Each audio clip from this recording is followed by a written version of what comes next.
What's the matter, boo? Don't you want to watch B-Bum so Daddy can work? He's like, no, I hate you. All right, so 20 pages of notes. Screaming child, I'm ready. Broadcasting live from inside the power band. This is The Blah. In this episode, everybody dies. You know what, let me let me redo the intro so we have two, and I'll do that. I'll say with special guest Tiny. Broadcasting live from inside the power band, this is The Blah. In this episode, everybody dies. I'm your host, the Mulverine, along with There He Goes, Jar He Go, Algorithm, and special guest, Tiny Gojira. Hey, folks. How you doing, bro? Hey! Oh, I'm just swimmingly great. So good. So good. So tonight, folks, on the podcast, we are talking about the 1981 classic Kurt Russell film, Escape from New York. Unique New York. You mean Escape from St. Louis? Escape from St. Louis. Starring Lee Van Cleef and Kurt Russell. How about the main song, dude? Fuck, I love that song. Ah, it's so good. Yeah, okay. Yeah, let's just dive right in. I totally fell in love with that song. Like, I had never seen this movie before. I thought I had. This was my first viewing of the movie, and that song, I was like, yep, I'm in. That song was so good. Okay, so here I took, as you both know, 300 pages of notes about this film. And you wrote a book on it. Yes, sir. I did write a book on it, and it'll be out next week. And the first note that I have is music, deliciously 80s synthgasm. Yep, it is a synthgasm. Yeah. So that's how I felt about the music. If that's any gauge whatsoever, I thought it was awesome. my note on that was, it sounds exactly like a song that Daft Punk would steal and turn into a banger. Yeah, I could see that. Oh, wow. I'm surprised. Yeah. You know, John Carpenter was the composer. Oh, yeah. Yeah. Okay. I wasn't until this morning. Yeah. It's like one thing you can always sort of count on for a John Carpenter movie is like some pretty, goofy electronic, memorable right. scoring going on.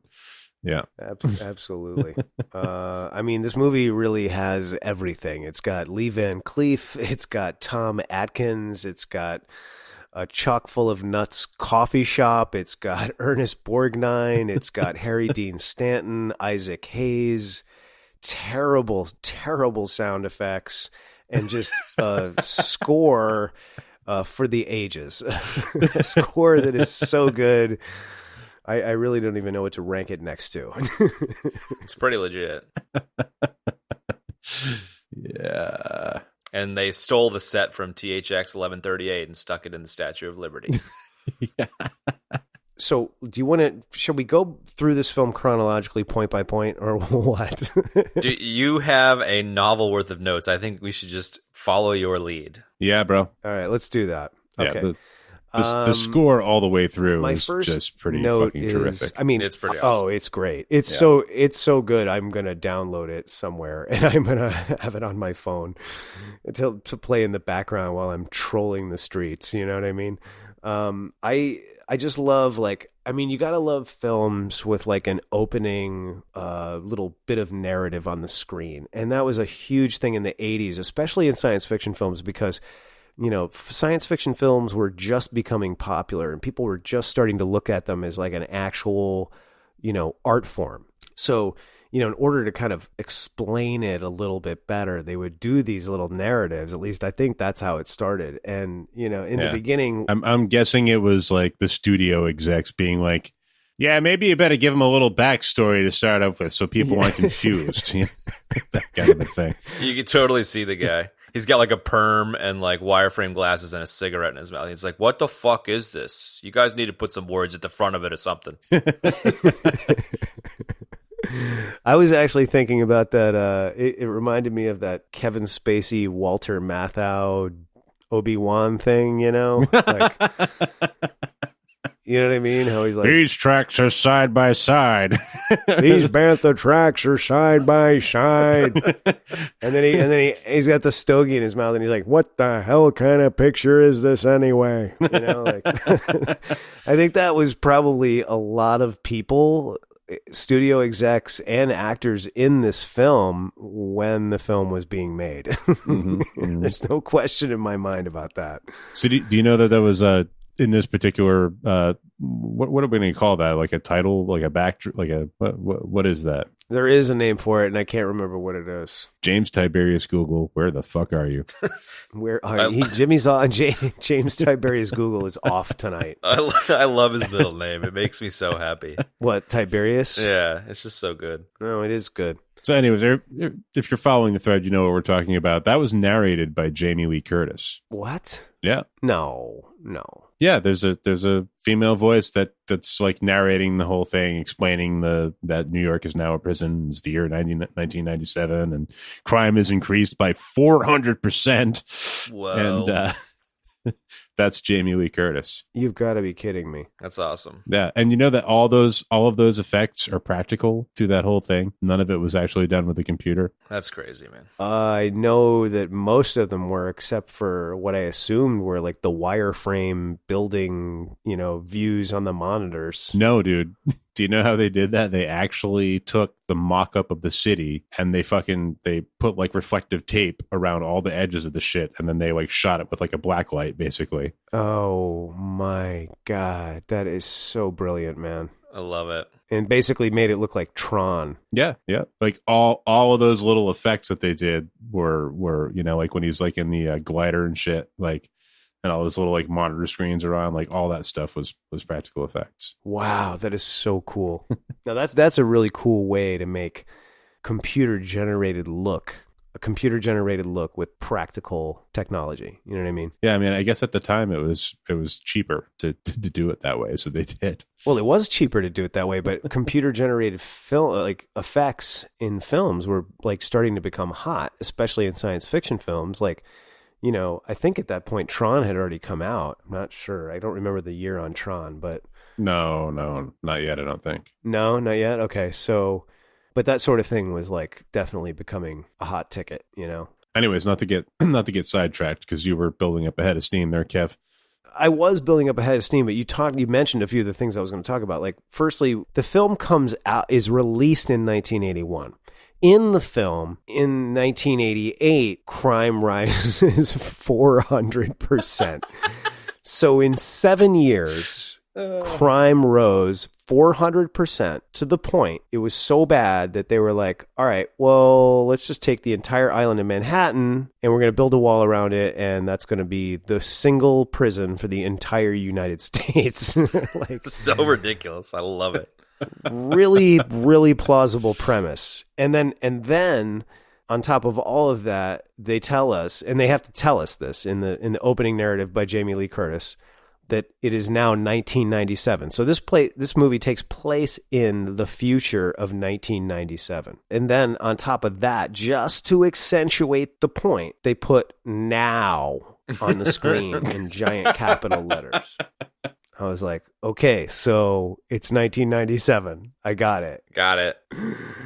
Oh my God, man. Like, thank you, John Carpenter, for holding my hand and walking me down the path with you for that whole thing. I never would have got it. Exactly right. That's exactly right, man. Exactly.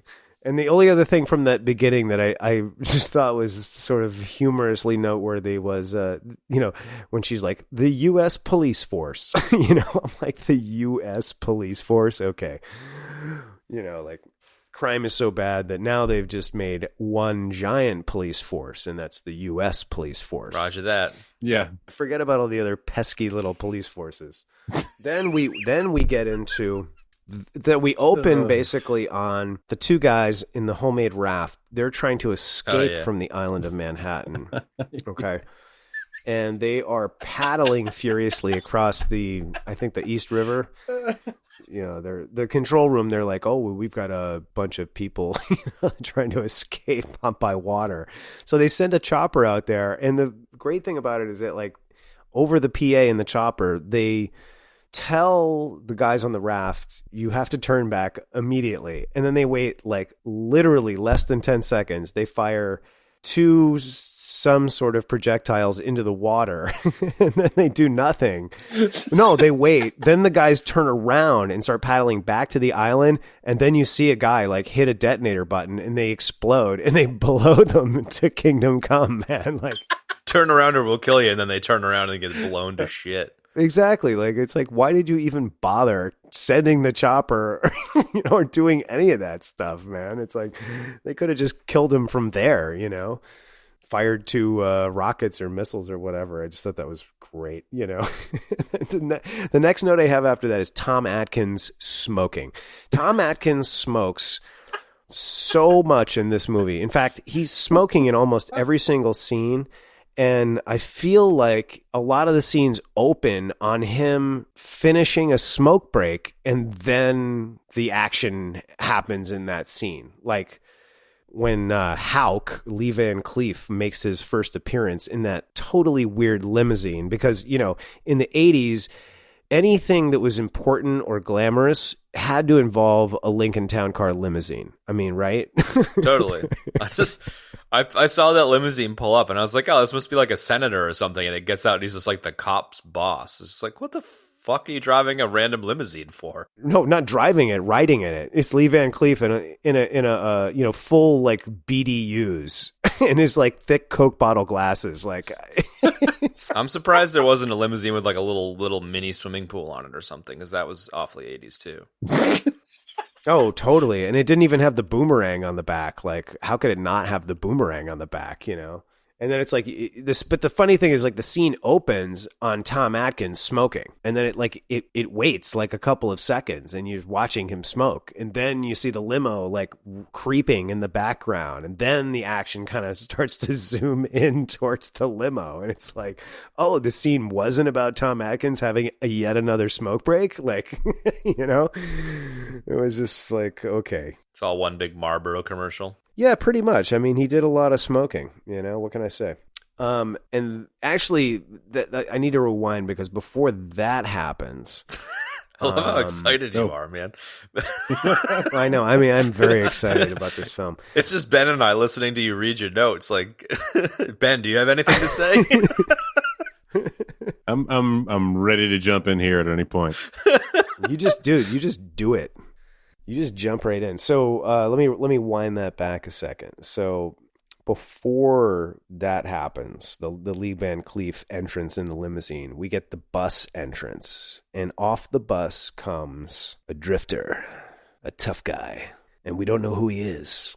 But he's got an eye patch and a leather bomber jacket on. And like white tights. No, even better than that, Chad. He's got... like what I feel was the precursor to urban camo. Like urban camo was like the white, black, gray, right, Ben? Yes. Urban camo. Yeah. Somewhat tight pants with pockets on the front of the thigh. Yes, exactly.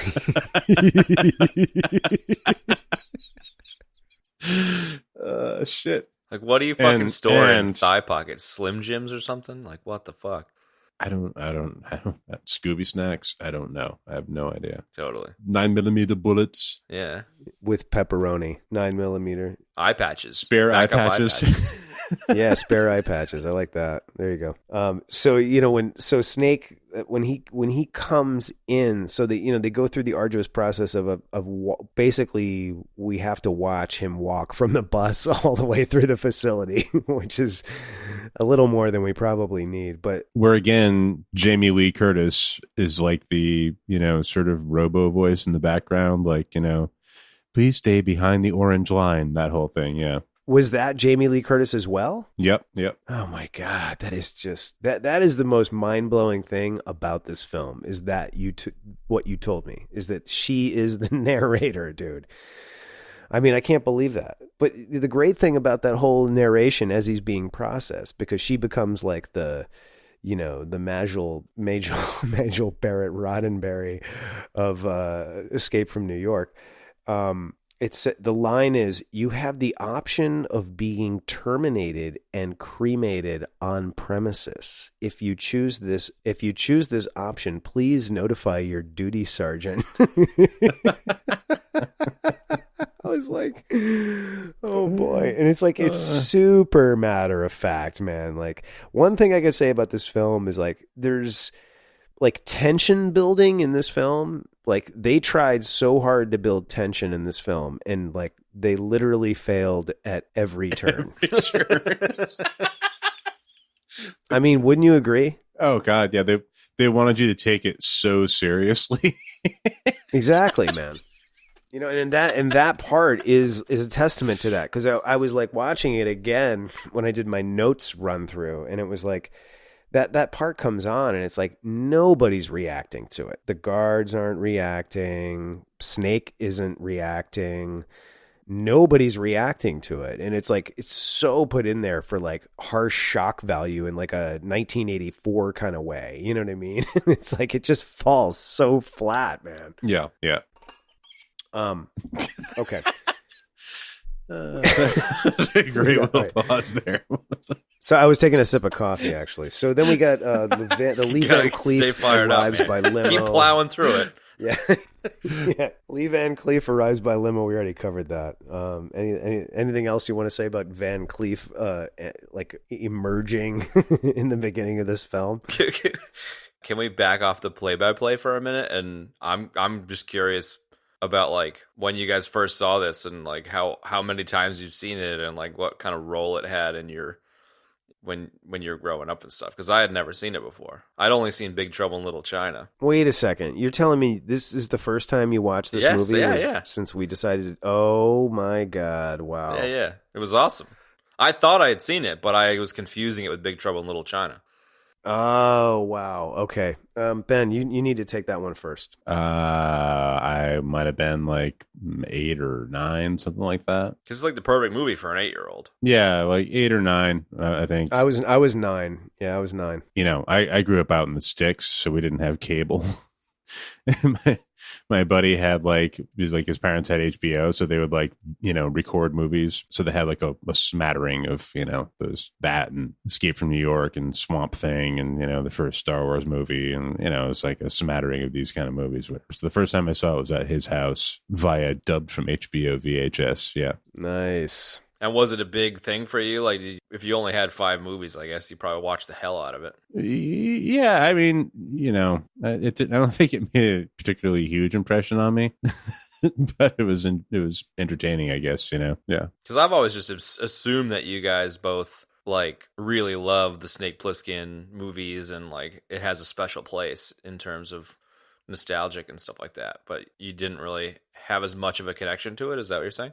When you were young? Yeah, there's like a nostalgic feeling about it, but I don't know if it was, like The Terminator was in that same pile of movies, and we watched that like all the time. Escape from New York was like a 1 or 2 viewing kind of, definitely did not have the same impression on me when I was younger. Right. But, in the... It's got a nostalgia factor for me in the John Carpenter with Kurt Russell sort of slew of movies that were made, like Big Trouble in Little China and The Thing, and which are much better movies in my opinion, actually. But so there's a fondness for it. But I agree. The Thing is still the original Thing is a absolute classic. It's so good. I don't know if I've ever seen that one. Oh man, that's a good one for sure. Terrific. Yeah. Oh, it's terrific. I mean, the effects are cheesy but good at the same time, and definitely freaky. I mean, just the whole premise of it is like, an adaptable sort of viral alien. Like, it was creepy. I remember watching that and being super creeped out by it. My connection actually dropped out there for a second. Did you finish your treatise on? Oh yes. How Escape from New York affected your life? to much fanfare. It was beautiful. We've already heard from the fans. Nice. Did you? What about you, Kev? this movie to me when I was a kid was like, it was everything. Like when I saw the ad for this film, I was freaking out. And I remember wanting to see this film. And I don't know what the circumstances were that I did see this film. I certainly did not see it in the theaters, as it was I don't even remember what it was rated, but it was either probably R. And I couldn't go see a film like that. So when I did see it, it was just like, I thought Kurt Russell was the coolest thing on the planet. I thought Snake Plissken was the coolest name for anybody ever created. Pretty much. Lee Van Cleef, just saying Plissken over and over again. Like that. I think when I was a kid, I thought that was his only line in the movie was Plissken. Like, call me Snake. That's all I ever heard was him, Plissken. So, that, and then you had like just crazy post-apocalyptic-ish sort of people, and Snake Plissken with his Mac 10 with the 8-foot silencer and rifle scope on it, which we will get to. Oh my God. Oh my God, dude. And the scope. This is my favorite thing. So hold on. Hold your comments to that. Let me finish my thing. I have like 4 notes and that's one of them, dude. Oh my God. I know. I had a note about that too. Well, I guess that's sort of it. This movie was like everything to me. I thought it was so cool. So the last thing I'll say to wrap it up is that, like I mentioned to you guys earlier, I haven't seen this film in like, my God, 15 years, maybe 20 years. And this movie was like, it had a godlike status in my mind. And then when I watched it again, twice in the last week, I was like, what in the world is this?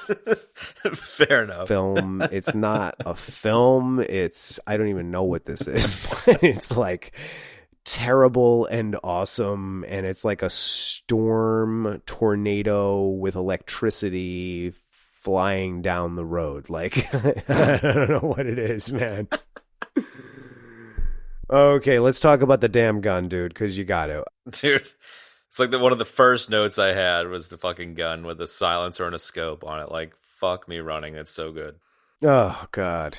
A machine pistol with a fucking sniper scope mounted to the suppressor. Maybe that's why he has an eye patch, is because he punched himself in the face with his gun so many times, because he was looking through the scope. That is highly plausible, man. Highly plausible. Oh, my God.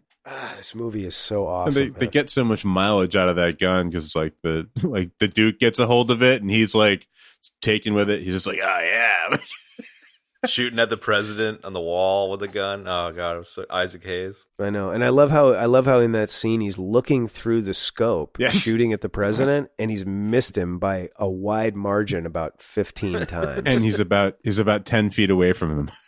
Oh, it's so yeah, funny. exactly, man, exactly. And his peanut gallery is like, yay! Like every time he takes a shot. Yeah, they are. No, Ben, you're right. They're literally like, yay!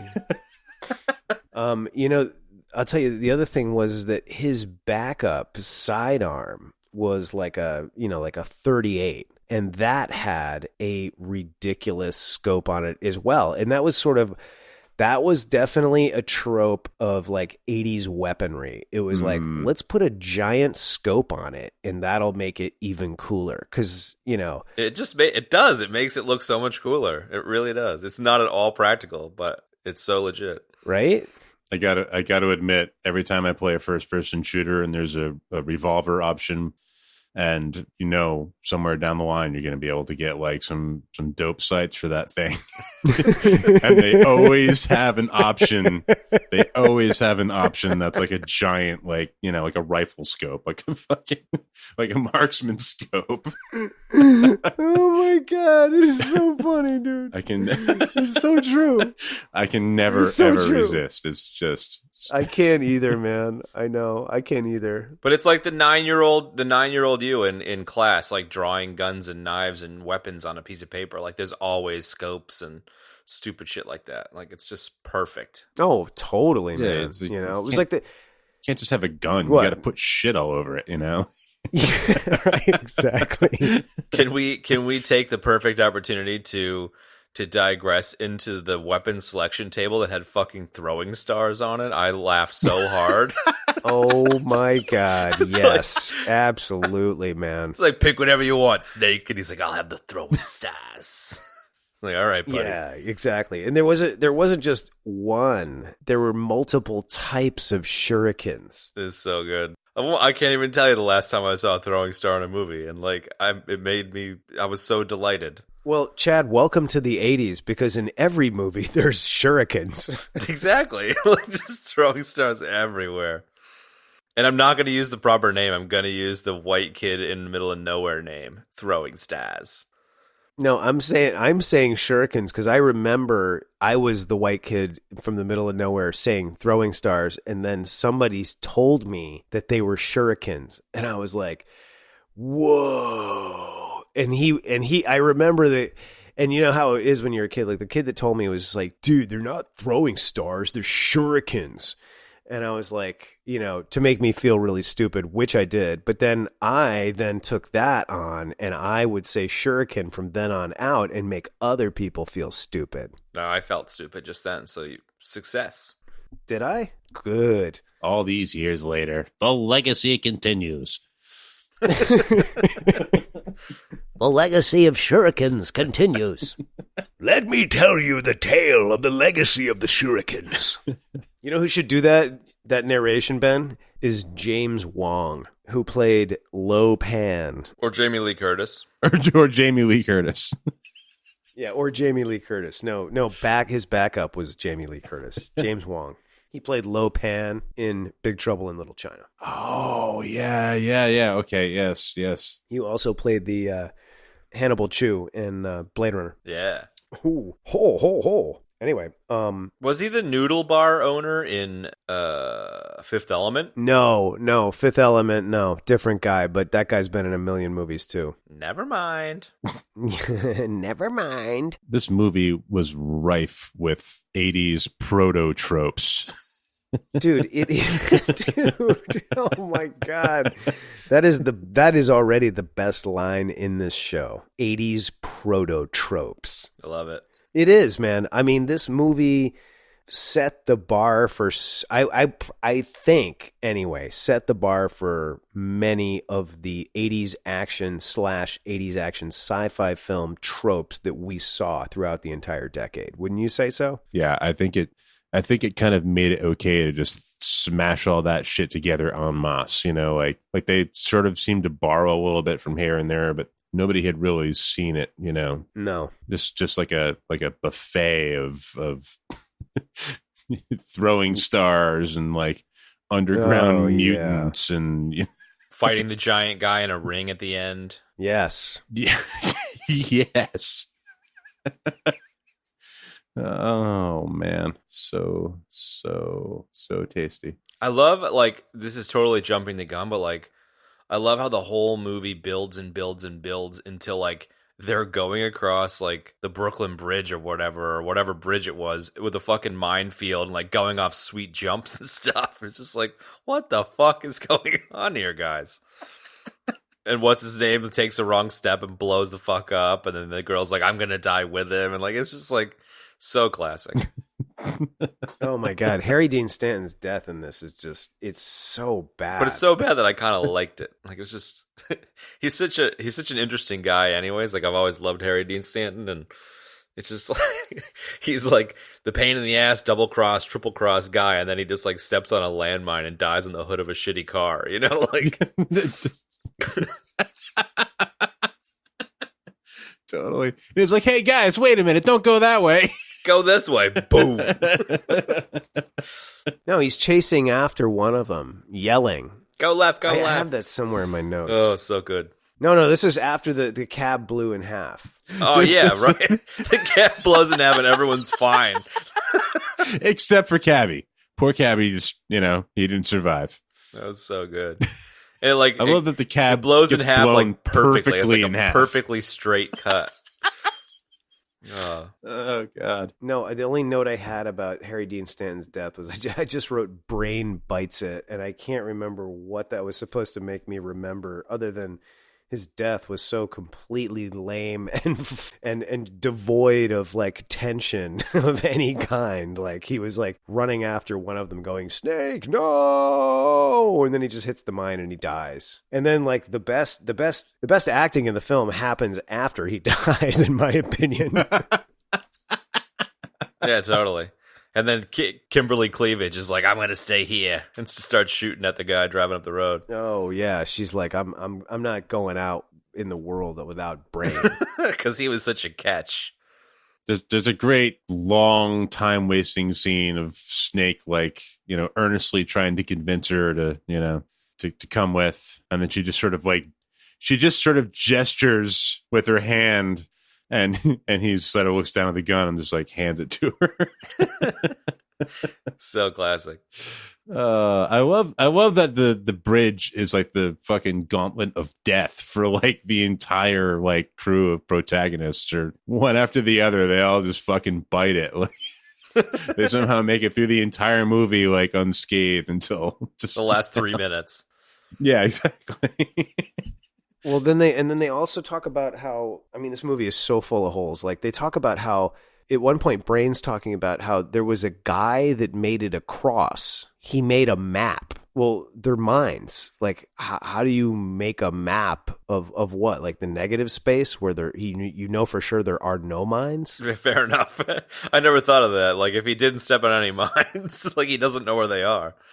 Well, exactly. And then how did he get the map into Manhattan? Was he like, he escaped and then he was like, oh, I got to get this map into the guys in Manhattan. Got to go back and give this to somebody else. He got to the top of the wall and then he folded it into a paper airplane. Paper airplane, exactly. And threw it and gave it a good chuck, Ben.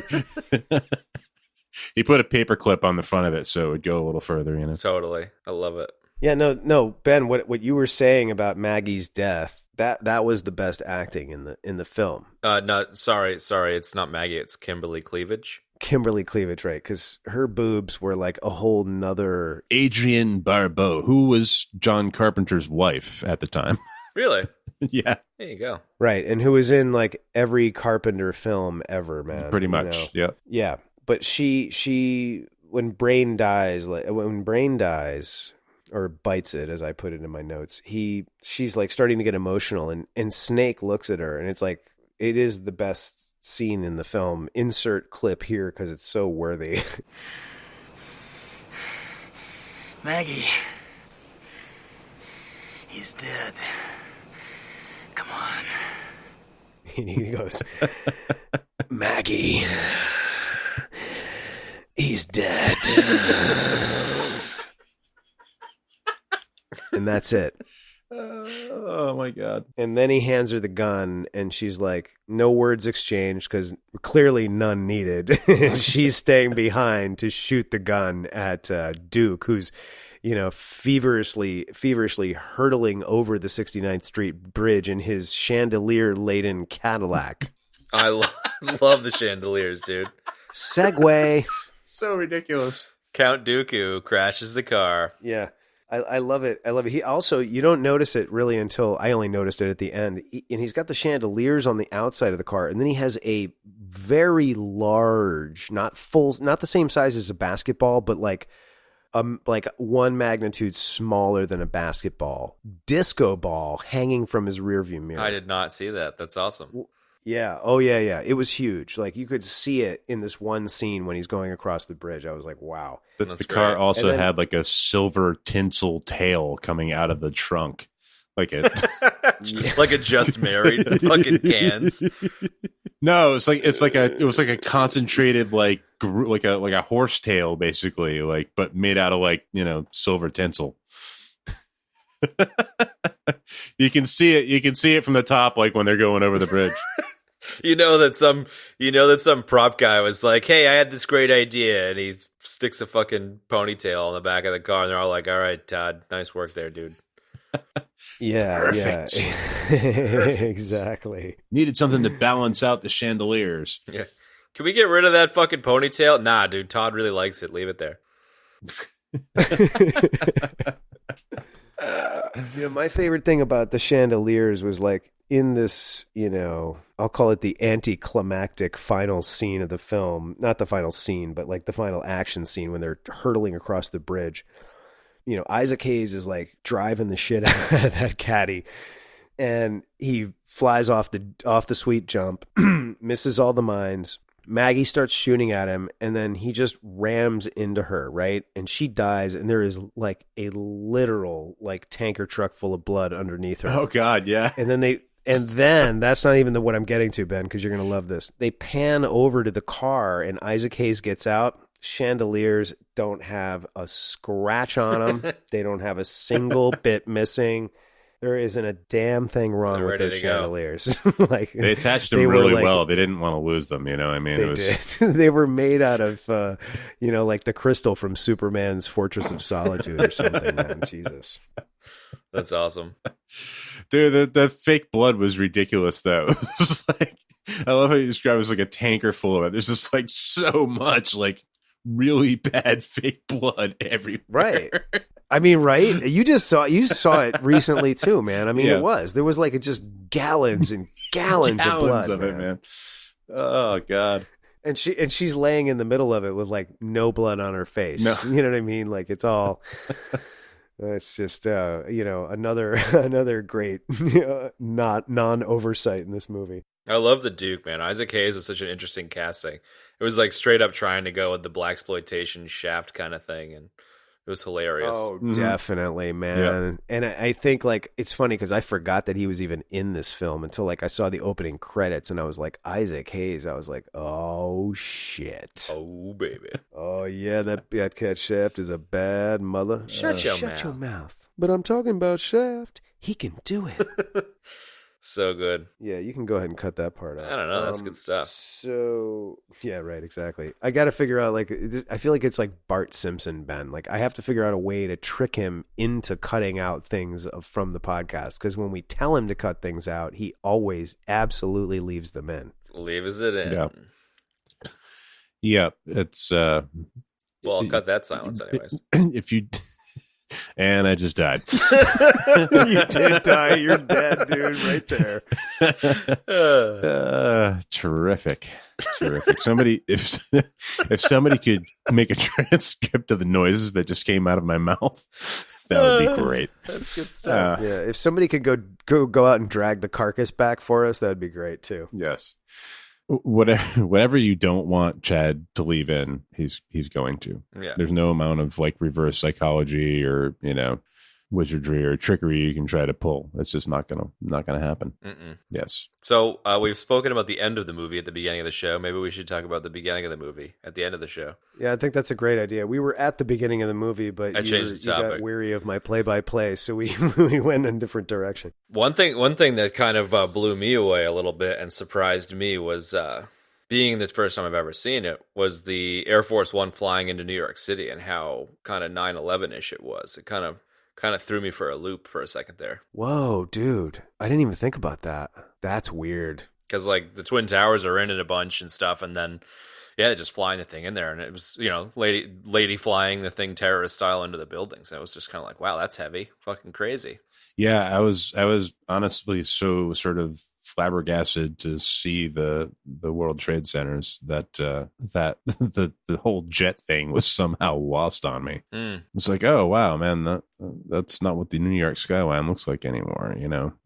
Yeah, absolutely. Like that I kind of like held on to that feeling. I didn't even think about the whole jet crash thing. Interesting. Yeah.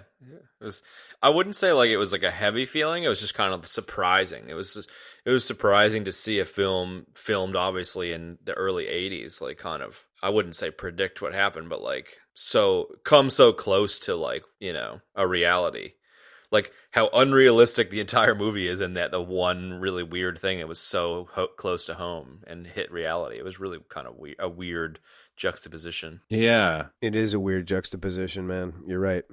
And if I may just sort of lighten the mood on this particular topic, when they're watching the plane descending into New York on the not computer generated wireframe model, the plane hits the building and then disintegrates into like 9 pieces, and then the pieces just disappear. Yeah. It's like a broken piece of stained glass. Like it just like breaks in half and just drops. That was so exactly. Funny. And then you can see the pod going all the way down to the ground. No, the pod was so funny, dude. Quick, get the president into the random red sphere. They tuck him in with his briefcase and like pat him on the ass and like, see you later, sir. Well, that was one of my notes was, I mean, the notes are just like scene by scene, because every scene has something like egregious or hysterical or both in it. And so in order, the terrorist leader, when they cut to the terrorist leader on the radio in the plane, like her speech is just, wow, absurd, terrible delivery. She's like, "We, the people of the Resistance Front of America, will no longer tolerate this sort of dictatorship." And it's like really, really bad. And then they cut to... Dude, that's just how people talk in 1997. Yeah, fair enough. Yeah, right, exactly. So then they cut to a guy trying to, quote, break the door down, right? And it's he's tapping. Dude, he's like slapping a fucking hot dog on the door. No, he's tapping the butt of the M16 against the door twice. And the guy turned around, and this is how much of a loser I am, okay? And a testament to my nerditude. I knew exactly who it was the second he turned around. And the actor's name that so forcefully banged on the door is Stephen Ford. Okay. And Stephen Ford is the son of Gerald Ford. No way. Oh, wow. Yes way. And he has been in quite a few films. He usually plays a cop of some kind. And he was in Black Hawk Down. He was also in Heat. And that was him. And I somehow knew it was him the second he turned around. But that whole like trying to beat the door down by tapping on it was just like too much. By knocking on it gently. Too much. And then on top of all that, he runs to the back, and then with the camera follows, and we're in like the war room in the jet with the president, but there's no terrorists back there. The terrorists are only in the cockpit of the plane. And so everybody else is just hanging out in the back having coffee, and then the president slaps the handcuff onto his wrist, and he goes, "Get me to the pod." Donald Pleasance. He was such a weird president, but kind of worked. Such a weird president. But like, how did fucking Air Force One get hijacked? Like, I don't know. But just like some random chick or whatever. Like, she's in the cockpit. It's locked. We don't know how she got in there. Like, it just seems rather like just random. Like, no, that's exactly what I was saying, dude. Yeah. It's like, okay, so let's break this down. She's in the cockpit giving the speech of the People's Resistance Liberation Front from hell, whatever. And you got Stephen Ford with an M16 banging on the door. So how did she get into the cockpit? I don't know, man. Frank Drebin and Wilt Chamberlain from Airplane let them in, I think. Dude, I think if Wilt Chamberlain, the woman that spoke jive, that was Mrs. Cleaver, and Frank Drebin showed up in that scene, everything would have been normal. Would have been fine. Yeah. Right? Okay. Oh my God. Wow. That is really like, it's a mind-blowing paradox how that all happens. Right, but how did she get into the plane? It's not like it was a fucking commercial flight or something, you know? Like, yeah. She's like, I just got my ticket and I'm gonna go up there. This random lady in like overalls or whatever she was wearing. Yeah, exactly. Right. It didn't look like she wasn't like dressed like a flight attendant or something. You know what I mean? No. Like, was she supposed to be like a maintenance worker or something that, like, you know, stowed away on the landing gear as the fucking plane was taking off or something? And you know, like Ian Holm in Fifth Element, dude. Yeah, totally, precisely. You want some more? Oh, you want some more? I love how we're getting hung up on the fact that this random terrorist is the most unbelievable part of this movie. I like that too. That's funny because I mean the list is just endless. You know what it is there's so many of them that when I was on both of my watchings of the movie, somehow that just didn't stick out to me. in the like, cornucopia of like just complete nonsense and Horn of plenty. Yeah. It just didn't stick out to me. So as you were describing the situation, I was like, oh yeah, wait a minute. Wait a second. How'd that bitch get in the cockpit? Like,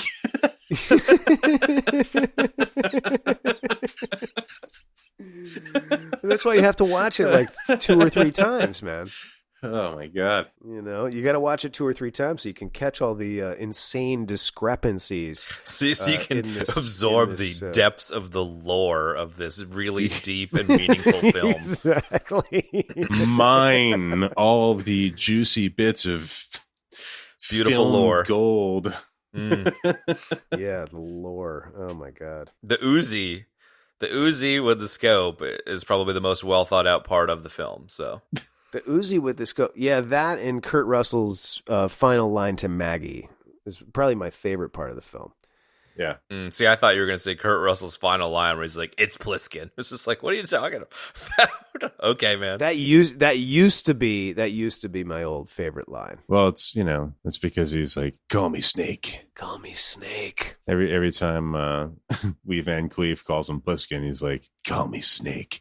And then at the end of the movie, he's like, call me Plissken. name's Plissken. And then he just fucks with him. It's just kind of like, oh, you got me good, man. You got me good. You gonna kill me now? Nah, I'm too tired. No, too tired. I even literally wrote that down word for word. You gonna kill me, Snake? I'm too tired. Maybe later. So funny. Like, yeah. All right, bro. Okay, so did you guys notice when the plane starts going down, they do an exterior shot, quote unquote, exterior shot, I use that term lightly, of the plane flying towards Manhattan, and they show a guard watching the plane. Did you watch the guard watching the plane? They show a guard watching the plane. A guard on the wall? They show a guard on the wall watching the plane, and he has a full, like, riot face shield that you can't see through. Okay. So the actor with his body shows that he's really watching the wall. And we have to have a clip of this and throw it into the show notes somewhere, because it is the most ridiculous, overacted thing I have ever seen. Like, the guy, the way he has his body like hunched down and the way he has his head up and he's like pretending to like really watch the plane is unbelievable. All right, man. I'll see if I can find it. Like, unbelievably awesome. No, I'll find it. I will find it. It must be seen by everyone. Everybody pause, go to your show notes, and scroll down to where it says There you go. Guy on the wall. Just keep trying to mine something out of this film that's worth your time. Yeah. Oh my God. Can we talk about the monitor banks and the lights and the walls of like proto computers with lights flashing and wireframes everywhere? Like, beep boops. It was just, yeah, beep boops, all that, man. Like, every time like you saw a scene with like Lee Van Cleef and Tom Atkins, there were just huge monitor banks in the background with these lights like flashing in these different patterns. Like, I mean, this denoting that this was in fact a very serious command center. Oh, dude. In the Statue of Liberty, because of course it inside. Yeah. Yeah, of course. Yeah, you need a plethora of supercomputers for, essentially a glorified guard shack for a prison. Yeah, exactly. A prison where no one even goes near it. They just blow everything up. Like, all they really needed was give each guy a rocket launcher and you're done. Yeah, right, exactly. I miss Exactly. I miss this type of sci-fi tech. Like, because we're in the age of the touchscreen and the smartphone, every single sci-fi movie now just has giant holograms and touchscreens. Like, I really miss the old like analog tech. I have such nostalgia for that. Yeah. Like, THX 1138 or Star Wars or any of the like old school dials and buttons and screens and radar sweeps and all that kind of shit. I just miss that stuff. Mm-hmm, mm-hmm. I do miss it too, but if I may, Chad, if you watch any of the new Star Trek films, the Abrams ones, especially the first one, like they kept a lot of that analog button tech in there. Yeah. And they just updated it, which I thought was really, really well done. Yeah. Maybe I just have like a special place in my heart for when, like, you gotta give it's like set in the year 7000, and they're like, you gotta give the DVD to the guy, and it's like, there's no DVDs in the year 7000, bro. Like, like right. The amount of times that people write something in that, like, when you look back on it now, you're just like, this entire movie is based on some guy getting a thumb drive from point A to point B. It's like, we would just email it now and there wouldn't even be a movie. You know what I mean? Like fucking Johnny Mnemonic, you know what I mean? We put it in their brains. It's like, no, you just email it and there isn't a fucking film. No, you just Dropbox the file, man. I love that the MacGuffin in this film is a fucking cassette tape. Yeah, totally. Oh my God, right? Just like a normal cassette tape that gets swapped out for a fucking jazz record or whatever. And I love how Cabby randomly just ends up with it. Yeah, totally. He's like, "Oh, I got that." No, he trades Psycho Steve Buscemi guy for the cabbie hat. Yeah, Sonic the Hedgehog, Steve Buscemi. Yeah. Oh, that's right. He does. Because Brain goes in the room to like rescue the president, and like Psycho Boy doesn't want to let him in. And he's like, "How'd you get Cabbie's hat?" He's like, "I traded him something for it." Oh wow, you're right. Jeez, I thought that because Cabby he's so matter of fact. He's like, oh, I have that. Digging out the lore. Oh my God, dude! Ernest Borgnine in this movie is just terrific.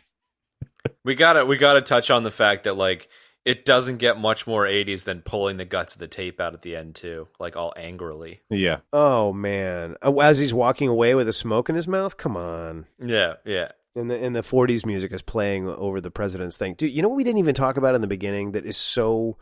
I mean, it's especially funny to like the three of us, certainly me and Ben, is that since Manhattan has been basically destroyed and repurposed as a wasteland for prisoners, this world's, this fate of the world summit that the president is going to is in Hartford, Connecticut. And they mention it like 300 times in the beginning. He's like, I've got to get to the summit in Hartford. Well, the president's on his way to the summit in Hartford. And I was like, are they for real? I just thought that was funny. Totally. Here's a great tidbit about this film. You know who wrote this movie? No. Jamie Lee Curtis. Nick Castle. Nick Castle. And Nick Castle was the guy that played Mike Myers in Halloween. Well, there you go.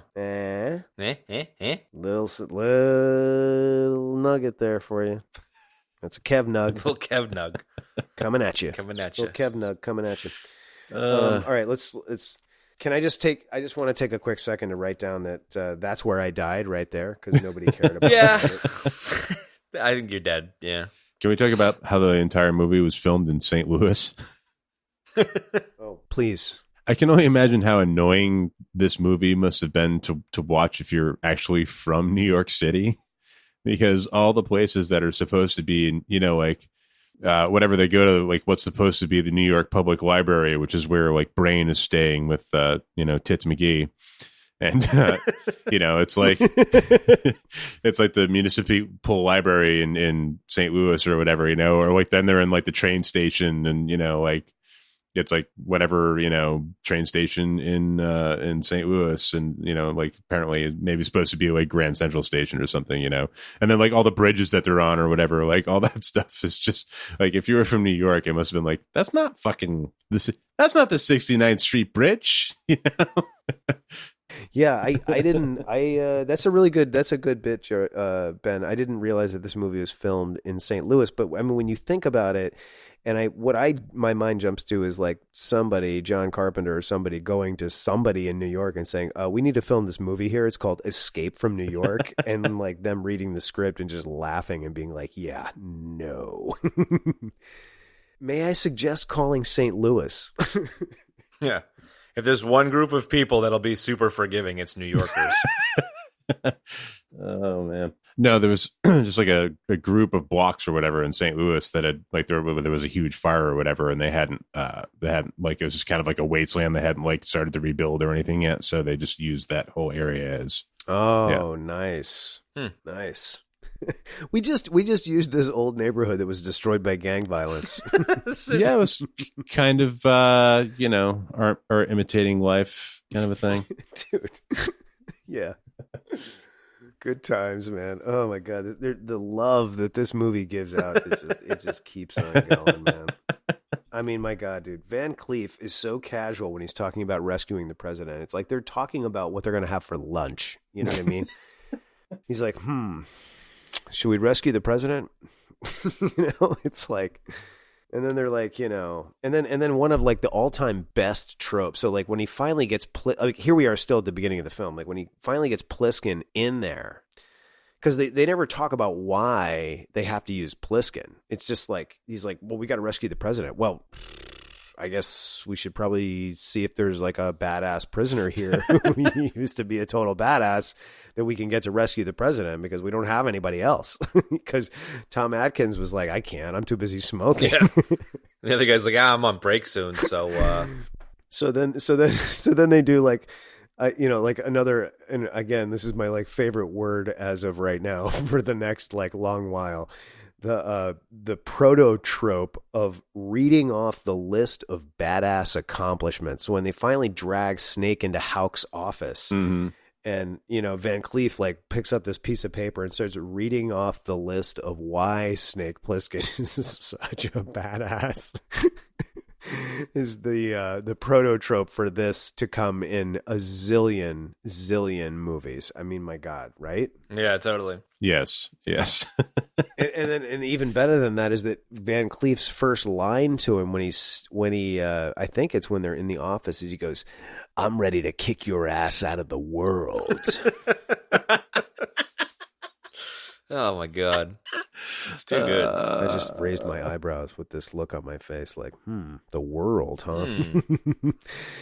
I mean, nobody's ever taken it to that level before.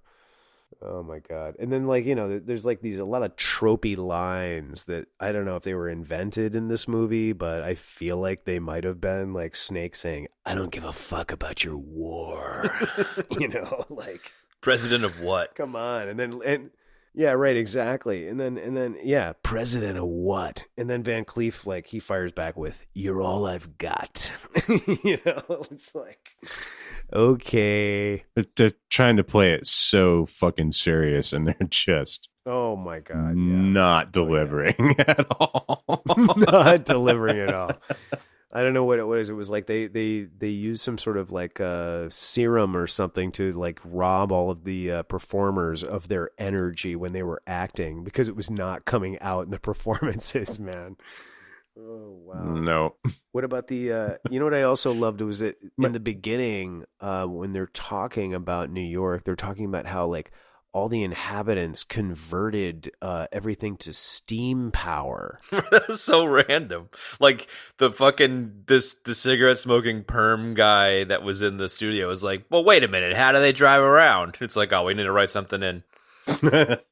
Right, but that was the beauty of the movie, is that so they talk in the beginning about how all the clever inmates of prison Manhattan have converted everything to steam, and then throughout the entire film all they do is talk about gas. Yeah, they're like, you got to get some gas from Brain. And he's got like an oil derrick in the back, fucking sucking oil out of the fucking Museum of Natural History or whatever the fuck it is. Of the St. Louis Public Library. Yeah, it's like, I found some oil in the library, guys. Let's pump that shit out. I don't know what this means exactly, but this is one of my notes. I wrote there's exactly one steam engine in the whole movie. Sorry, Kev. Sorry. No. Go ahead. That was still what they. Yeah, there was one steam engine in the film. They showed it at the very end of the movie, and Snake shot it. Yeah, is that what the one you're talking about? Exactly. Totally. Because of what Chad said, they were like, I think what they did was they put that in the script, and then they like got through the entire shooting of the film, and they were like, oh wait, shit, we didn't put any steam engines in. Oh shit. We said everything was steam. We got to put a steam engine in there. Maybe the people won't. Well, let's just get Snake to shoot one. Okay. Yeah, maybe nobody will notice that the cars run on gas, or that Cabby asks Brain for gas like 10 times. It's fucking ridiculous. Such good stuff. Oh, so good though, man. I wrote this note here. How could shit still be on fire? Like 20 years later. Right? I mean, like there's just like random chunks of buildings, pieces of buildings, whatever. Like stuff is just like on fire. Always. It's like, how does it on fire? Like, where do they get the accelerant, and where do they even get something like the way to light it?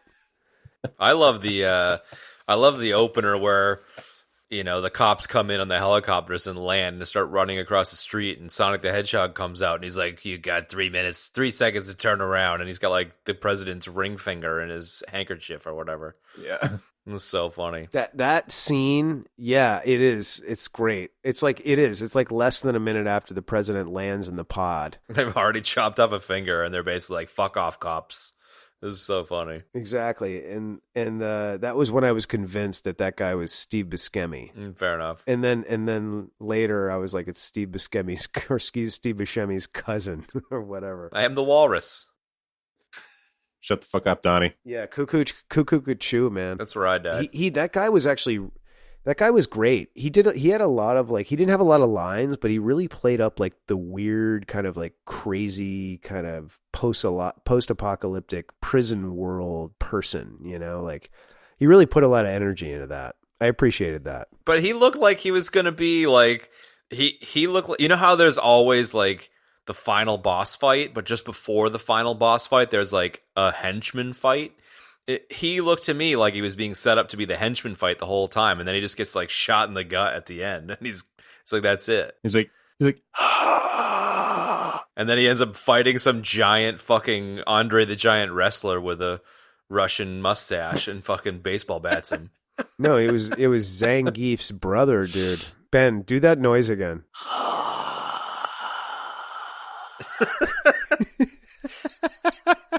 That's the noise he makes in the movie. Yeah, exactly. It's one of his many ways of communicating. But seriously, I don't know who the actor was, but that might have been the best performance of the whole movie. Just that character, period. Sonic the Hedgehog. That's what I'm saying.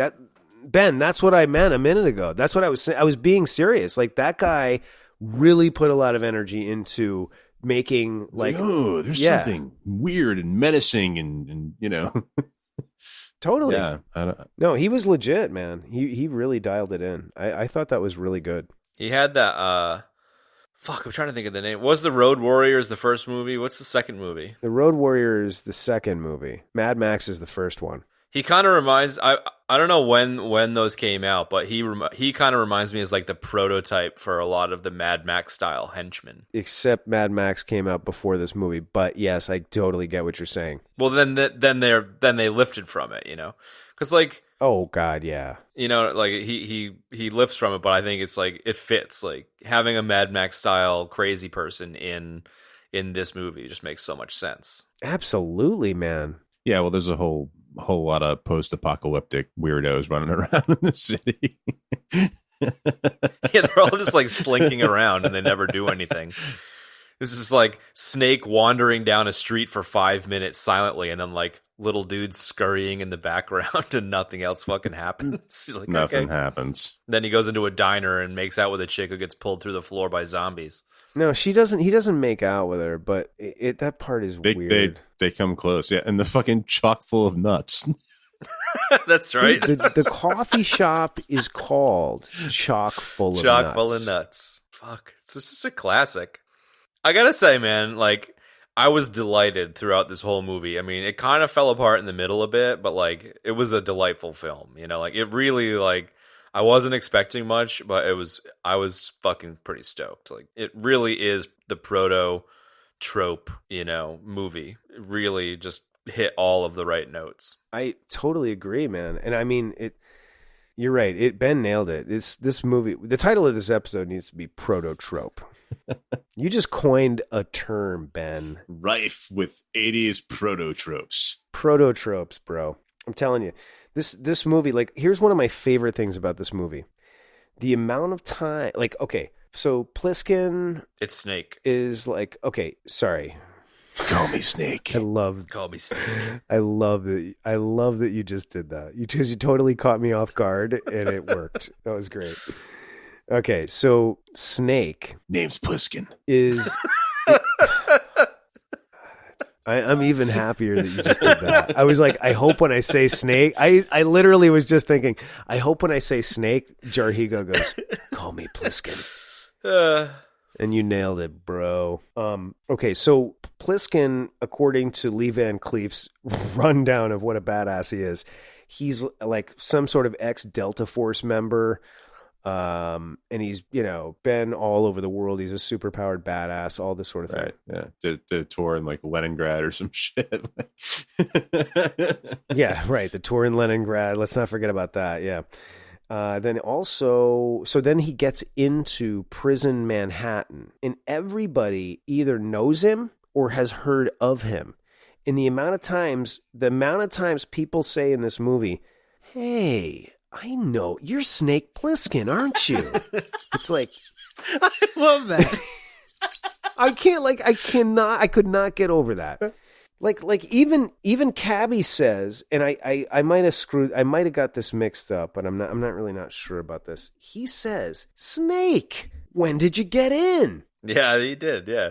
Like, I don't, what are you guys like bros from back in the day? Because later Cabby says, "I've been driving cab here for 30 years since before it was a prison." So how the hell would he even know Snake? He says it like they're old buddies. He's just a Snake Plissken fanboy, like full on. He's like, "I know you. You're Snake Plissken." Hey, Snake. Yeah, Ben, he had the trading card. Don't go walking around down there. It's not safe. Yeah, right, exactly. If I told you once, I told you 100 times, don't go in the Bowery after dark.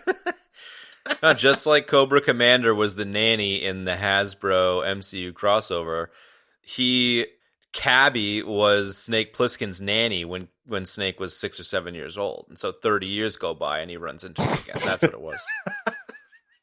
God. Yeah, that whole thing just cracked me up through the entire movie. Just, "You're Snake Plissken." I was like, where's Cabby? He's fucking losing it.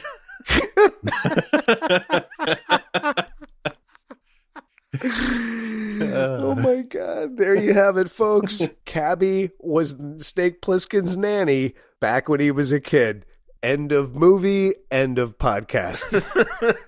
Oh my God. That is like staggeringly brilliant, Chad. Well done. Oh boy, that was funny. I mean, let's be fair. If you had Cabby as your nanny growing up, you would have turned into Snake Plissken too. Do you think he had the eye patch when he was 6 or? Yeah. Yeah, if Cabby poked his fucking eye out one time. He was like, "Hey, Snake, we're going to go out and I'm going to get you an eye patch today." Sorry about your eye, Snake, but you shouldn't backsass me. And he was like, "Name's Plissken." Oh my God. The name's Plissken. Yeah, it was that, or I thought you were dead. Oh yeah.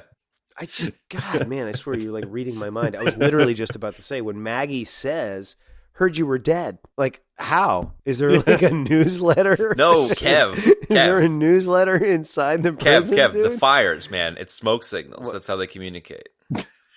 Of course, right. Burning tire piles. Of course. What was I thinking? It's like, what does that man? smoke signal say? Ah, it says Snake Plissken's fucking dead. my Oh, God. Snake. Oh, yeah. No Right. kidding. Isn't he that guy that had a tour of duty in Leningrad? Yeah, I think so. Yeah. Oh yeah. Because everybody knows, like, everybody's, it's public knowledge now. All of the JSOC, all the JSOC secret missions or whatever, man. All the covert ops, the classified government operations. I love that. I love that Isaac Hayes doesn't know who he is, but as soon as he's like, "Oh, Snake Plissken, I heard you were dead," like, Yeah, he does. like somehow he doesn't know that he's Snake Plissken, but he does know that Snake Plissken is dead. Yeah, I loved that part. You're exactly right. He's like, "Who's this?" And then he's like, "Oh, I heard of you." Like, he doesn't want to be left out. Like everybody else in, proto post-apocalyptic Manhattan knows who Snake Plissken is, and the Duke doesn't want to be. You know what I wrote as a note, actually, Ben? Oh God. Okay, here's the note I wrote. the Duke is like, who are you? But he's the king of post-apocalyptic prison Manhattan. He knows everything that goes on in post-apocalyptic prison Manhattan. How the hell does he not know who Snake Plissken is? How's he the last person to figure out that this guy is Snake Plissken? Exactly. Similar to the terrorists and the airplane guys, I don't think we should get too hung up on the logic of this thing. Oh my God. I can't believe you just said that to me. I'm kidding. Oh man. Yeah, I know. It's just fun. And I love how Snake and Brain are old bros. He walks in and he goes, Harold Hellman. Nobody calls me Harold. And then he goes, right, and exactly, he got real pissed about that. He's like, you betrayed me, Harold. You left me for dead 4 years ago. He's like, this is just 4 years ago, and Brain has already built this like whole empire inside Manhattan. Oh, yeah. And I love that he says, you were late. Yeah. Oh, that explains it. You left me for dead. We were friends. And Brain goes, you were late. That was good. I like that. Yeah, that was really choice. I mean, that's up there in the pantheon of choice lines from this film. Terrific lines by Nick Castle. Yes, terrific. I love the Secretary of... Well, speaking of great lines, I love the Secretary of State, his interaction with Lee Van Cleef when they're trying to decide at the end whether they should just like abort the mission or whatever, kill Snake, or I don't even know what they were talking about. And he's like, and Lee Van Cleef's like, I have authority here. This is my prison. And he's like, I override all that. And like, I mean, the scene had just, again, so utterly devoid of energy whatsoever. It was like, and then they just like, and then Lee Van Cleef he walks away to go do something else. And I thought like he was walking off the set because that guy's delivery was so bad, and that this was like a take that just made his way into the movie that shouldn't have been there or something, man. Nah, he was going to take another smoke break so they could film another smoke break. No, it wasn't Tom Atkins, but you mean Lee Van Cleef was? Yeah, totally. Yeah. Oh my God. You're right, dude. I have gotten caught in a logic loop of this Escape from New York madness. It happens. It's starting to affect my brain. Speaking of the most logical plot points in the movie, we have glossed over one of the most important bits, which is the radioactive isotopes put in his veins of his neck by some weird scientist dude. Oh, that then gets attached to a countdown timer on his fucking wrist. Like, that was amazing.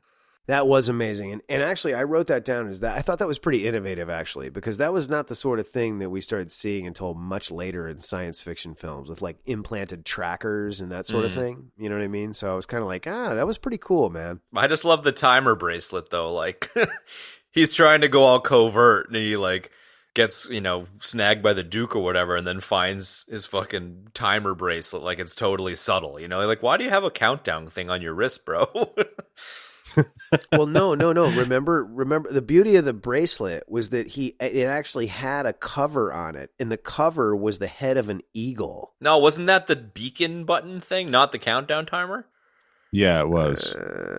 But he gets it back after his fight with the Russian dude. Andre the Giant. Whatever. Yeah. What did you say? Dalsim or whatever from Street Fighter? Is that what you said before, Kev? No, Zangief. The Zangief. Yeah. That was the Russian guy. That was I'm sorry I didn't laugh earlier. That was amazing. He was totally Zangief. Yeah, it was. It was amazing. I loved it. Zangief. I think the guy's name was actually Ox Baker. Like the character name or the guy? That is his name. No, the guy's name, actual name. The actor's name was Ox Baker. That's a pretty cool name. That's a terrific name right there. It's almost as good as Snake Plissken, really. Really? It really is, man. It's like maybe that could be his sidekick in like the next film. I mean, forgetting that Escape from LA even exists. Oh my God. Yeah, we're going to have to do that one now. I just had total recall about Escape from LA. Steve Buscemi is in Escape from LA. Okay, there you go.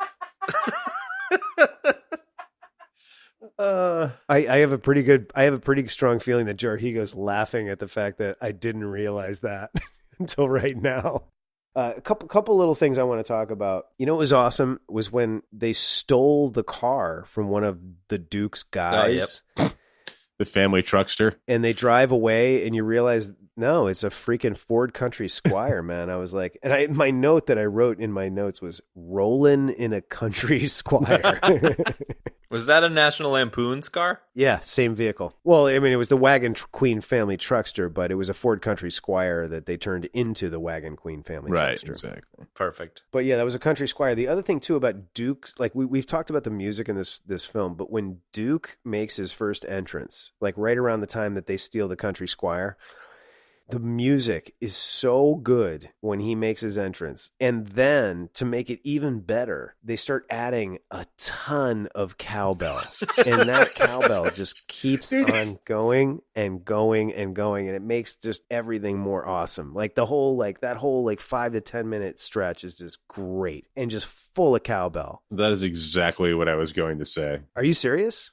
Yes, exactly what I was going to say. I couldn't have said it better. Yeah, the music being awesome and the fact that like all of a sudden the cowbell comes in. So good. So good. And it's like you could almost picture like Will Ferrell in that getup, like working that cowbell. Like seriously. Can we talk about the whole like gauntlet scene where they're in the family truckster and they're like, you know, they got to take like the alternate route and they go down the alley and there's like all these freaks hanging out and they like to start chucking rocks and shooting arrows and shit. Like they're going so fucking slow through that whole thing. Yeah, you just run people like, over. Yeah, I'm like, what are you afraid to hit somebody, Snake? Jesus, fucking, it's the vertical pedal on the fucking right, man. Let's go. Like, and it's just like putting through there. Like, to be fair, that's probably as fast as that car can go, though. No, but at the very end, he turns around and fucking floors it and smashes through that fucking barricade. And it's like all of a sudden, like a bat out of hell. No, he's right, man. Exactly right. It's like, what, the thing only goes fast in reverse? Like, what the fuck is wrong with this thing? He like demo derbies the thing. Right.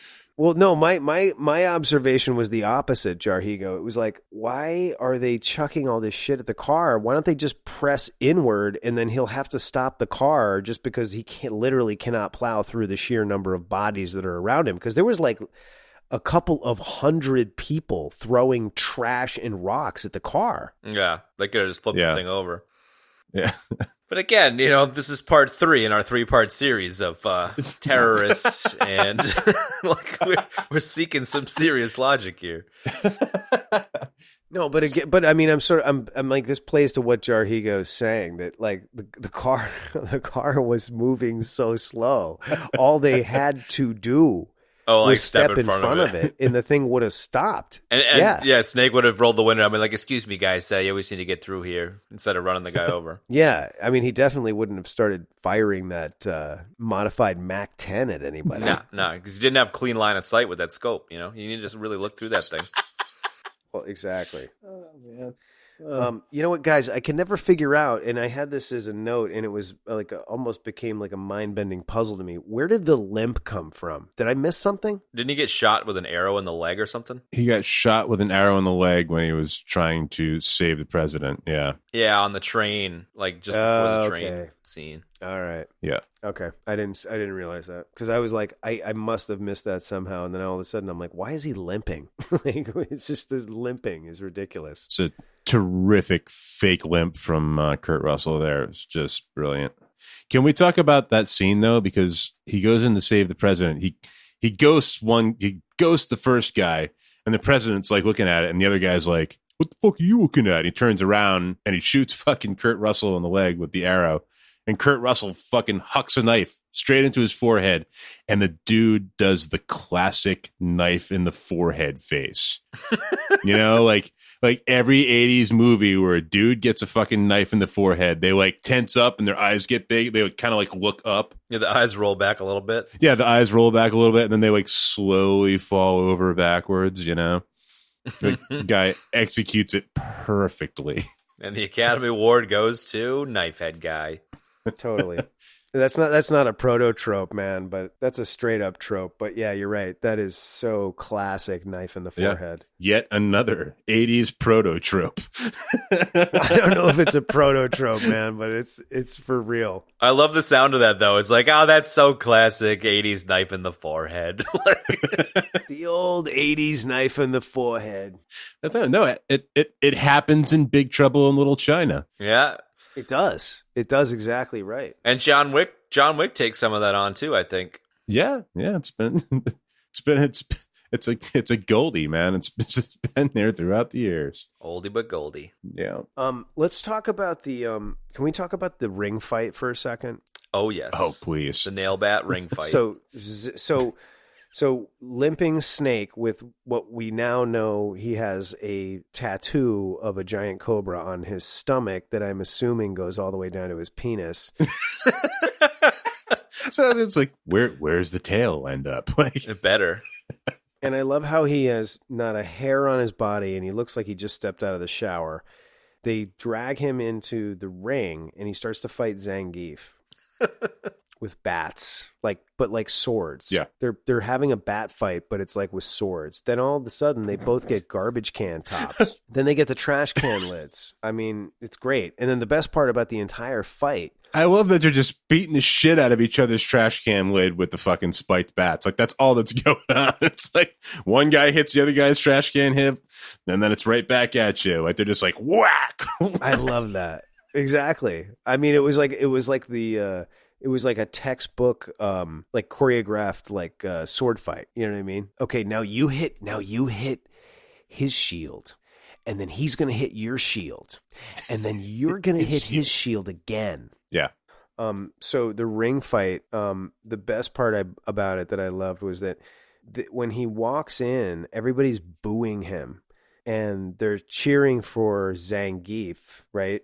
Then the second he swings the bat and sinks the nails in the bat into the back of the guy's head and he dies, they all start chanting his name like they love him. Oh, yeah. Total. Like instant turnaround. Yeah.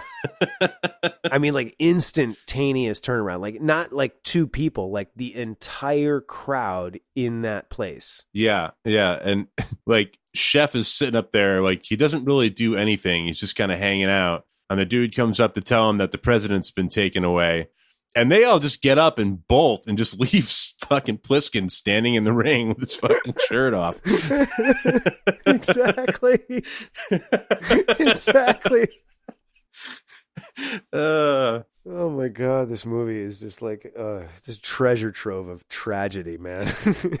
And I love that Zangief is just laid up in the fucking ropes with the fucking bat stuck in the back of his head, and like nothing, like he's still, like Plissken gets out of the ring, he's still there, like just spread eagle hanging against out, the ropes. Man. Yeah, nobody cared. You know, it just goes to show you, Ben, nobody really cared about him.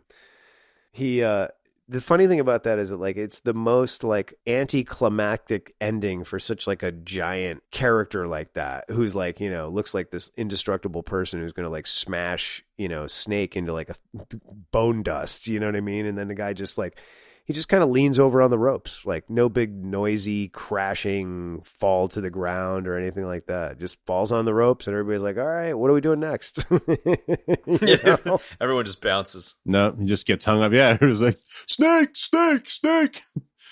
But I love that the fight just seemingly goes somewhere after, like, you know, what feels like an eternity of them just bashing each other's fucking trash can with their fucking bat, like back and forth.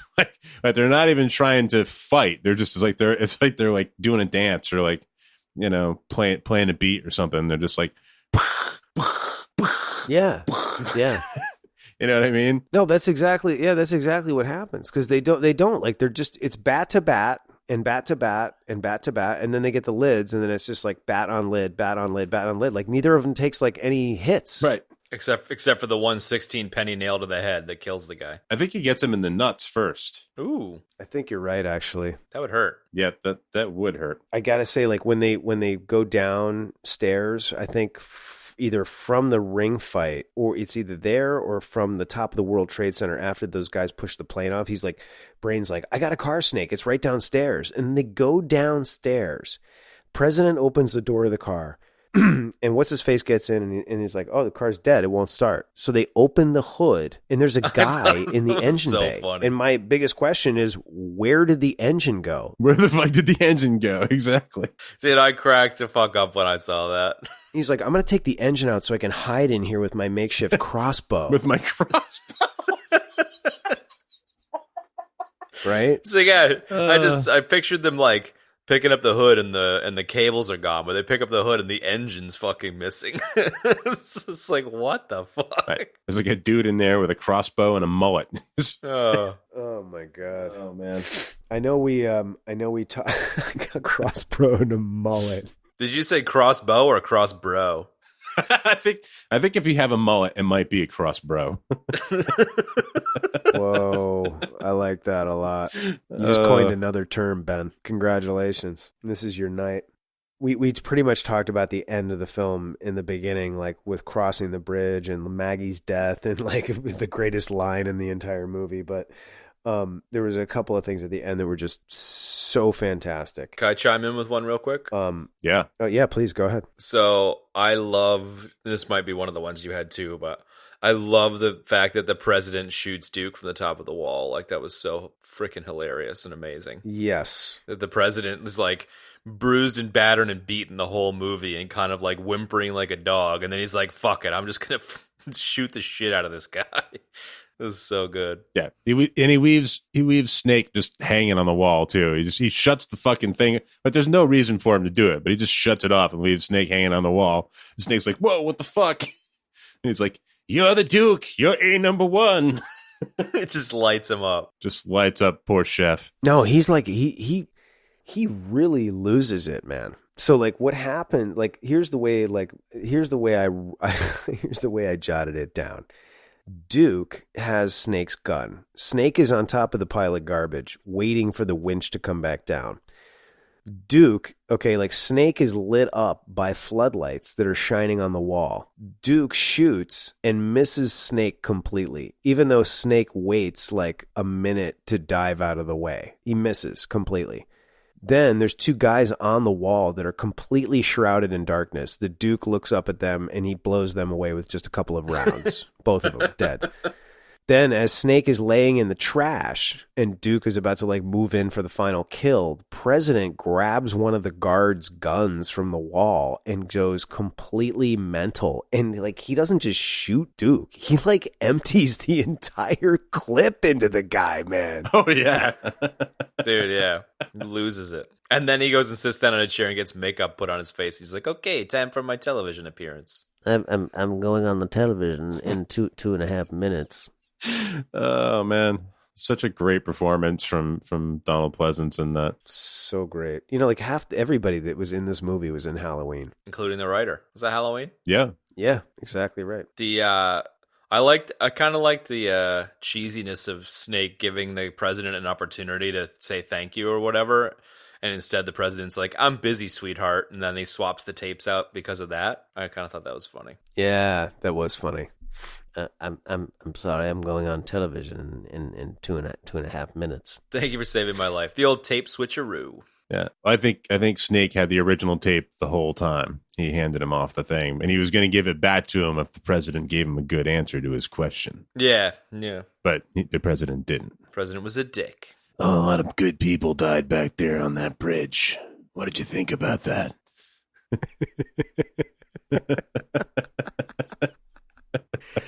I just wanted to know what you thought about that. And he's like, "Well, I would just like to thank all of the people, all of the people who helped me escape. This country's in a debt of gratitude to all of them." Yeah, that whole thing is great. He's like, "Thank you for your help. Anything I can do for you." And Snake's like, "Just a minute of your time." I just have one question. So good. Are we? Let's rate it.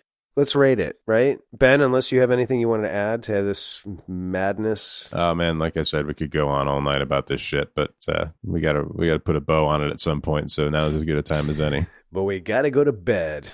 All right, so let's rate it. What are we doing? Letters, numbers, what? Nah, dude, it's a movie. It's numbers. Well, for me, it's numbers. You can do whatever the fuck you want.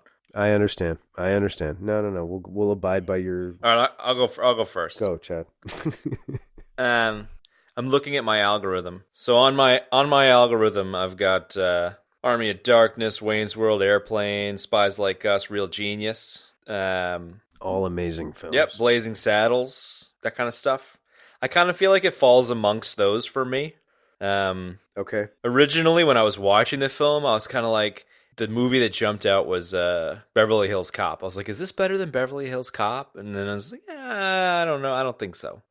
But I think this movie, for me, falls just underneath Real Genius and just above Speed and Blazing Saddles. And I recognize that this is a really shitty movie, but I think like the fact that I'd never seen it and the fact that it is so proto-80s, it really kind of like hit the right spot for me. So even though it's a shitty movie, I'm willing to give it some bonus points. So Real Genius and Speed are in the 5.5 range, so I'm going to give it a 5.5. Terrific. Which on my algorithm is good movie. Oh, that just blew my mind. Ben, you were about to say something right before he started that. What was that thought? Yeah, well, I think you kind of touched on it, Chad, but this movie gets, I want to give it a high rating, and it's not because it's a great movie, but this is a kind of a so good it's bad episode. I mean, so bad it's good episode, you know, and I think those movies really just kind of fit into their own. No doubt. Space, yeah. Space, you know? Yes. It's like the movie is terrible, but there's so much like magic at work in the periphery of it, and all the things that are happening that are, you know, you can't like. Yeah, I know it's not the fucking Godfather, but it's brilliant. It's just terrific, you know. I mean, you can't try to do that. Like something like that can only happen when, you know, you're trying to be really serious about a movie and you're just totally missing it at every turn. And you don't invent proto tropes; they happen. There's so much gold in there, man. Jesus, it's like a powerhouse of just. I'm speechless. Weird. Oh, I know. Yeah, I'm with you on that speechlessness, brother. So I don't know what I want to rate this movie as. I don't know. I'm not taking it seriously. You know, I mean, like if I was seriously going to give it a rating, I would have to say that maybe it's like, you know, a 4 or something. Yeah. But I kind of want to give it like a 9. Yeah. In what I'm talking about, you know, like in that category, like I want to give it that, you know, it's just.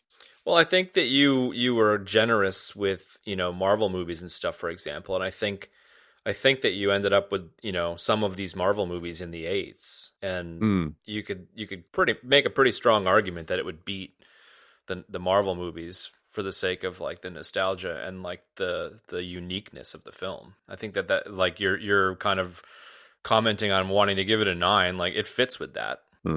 Yeah, I don't know. I think I said it pretty well. I mean, if I wanted to be real world about it, it wouldn't get a high rating at all, of course. But man, 2 thumbs up. I love how it's like letter grade or number grade. 2 thumbs up. I explained myself. No, I love it. It's perfect. I think that's great. That's a great explanation, Ben. And I think taking everything that you just said into consideration and nostalgia factor, how bad the movie is and how great it is at the same time, how it sort of, I would definitely say it pioneered a couple of things. And I'm being totally serious saying that. It definitely, proto-tropes were happening in this film. And I mean that seriously too. And not seriously. I'm going to give this movie a 7.5. Nice. There's so many great things about it. And then the horribleness of it sort of detracts, you know, and brings it down to a 7.5. So if I take every single factor about this film, I would, put them all against each other, 7.5. It's great. It's amazing. Like Ben said, I'm speechless. It was terrible, but I loved it. Yeah. Ugh, my God, yes. That's a great descriptor. All right, gents. That's it. We have escaped. We have escaped.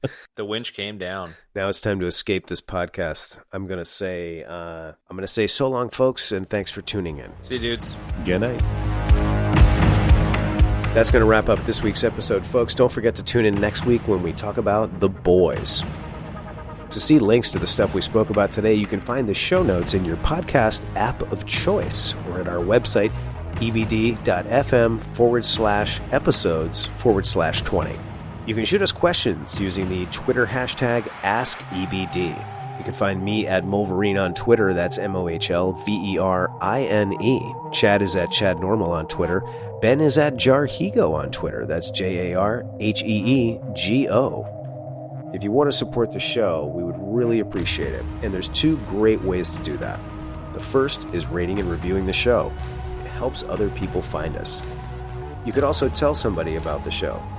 Word of mouth is incredibly powerful. Thanks again for tuning in, and we'll see you next time.